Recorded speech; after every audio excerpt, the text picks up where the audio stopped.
হরি বল, রাধে রাধে। আজকে রাত্রিবেলায় আপনাদের ভগবানকে দর্শন করাচ্ছি। এই যে দেখুন, সব পুষ্প টুষ্প তুলে দিয়েছি, চরণে যেগুলো দেওয়া ছিল। কেননা এটাই নিয়ম যে রাত্রিবেলায় কখনো ভগবানের চরণে তুলসী ছাড়া কোনো পুষ্প রাখতে নেই।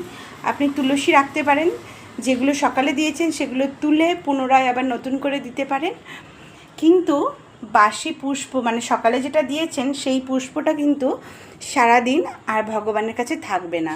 সন্ধ্যা দেবার পরে সেটা তুলে ফেলতে হবে। আর আজকে আপনাদের রাত্রির মহাপ্রসাদ দর্শন করাবো। রাত্রে মহাপ্রসাদে আছে গরম গরম লুচি, পনির দিয়ে ছোলার ডাল, এখানে আছে আলু ভাজা, কাঁঠালি কলা, আর এখানে আছে আম, আর জল তো থাকবেই। এই হলো রাত্রিবেলার মহাপ্রসাদ। আপনারা তো সকলেই জানেন মহাপ্রসাদ দর্শনে দুর্ভোগ কাটে। হেরি হেরি বল।